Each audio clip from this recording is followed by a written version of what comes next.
Жамиля повестин дүйнөдөгү махабат жөнүндөгү эң сонун баяндашат.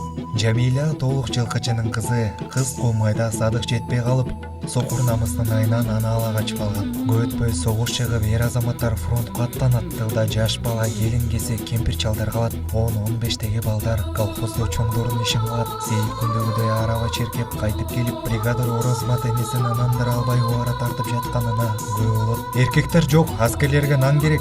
Жамиля да чыксын. Энеси сөзгө келбей, Аял киши эркектерге аралашып иштемек беле? дейт. Орозмат Сейитти көрө коюп, Сейит бар, кайнысы коргойт дейт. Ошол учурда фронттон Данияр жарадар болуп кайтып келген. Окуя мына ошондон баштап чейлене баштайт. Данияр кичинекей кезинен эле жетимчиликтин азабын эрте тартып, айылынан кетип, ар түрдүү жумуштарды жасап, жанын багып келет. Казак талааларында кой кайтарды, чөлдө канал казып, шахталарда иштеп, согушта болуп, жарадар болду. Садык жазган каттарында аялы жөнүндө каттын эң акырында гана кыска сурамыш этип коет. Жамиля садыкты күтүп, бара-бара чоң кичине үйдү башкарган нарктуу кайнененин ордун басмак. Бирок көңүлгө канат байлап, мазмуну жашоого умтулган, күчтүү толкун болуп каптап келген сүйүүсүнөн баш тартып, ар кандай чектөөлөргө, адат салтка баш ийип жашоо Жамиля сыяктуу аялга туура келмек эмес. Ошол себептүү ал акыры эски шинели менен тантыгы чыккан өтүгүнөн башка эчтемеси жок Даниярды башын бийик көтөрүп калчайбай ээрчип кетет. Кийин сүрөтчү болгон Сейит да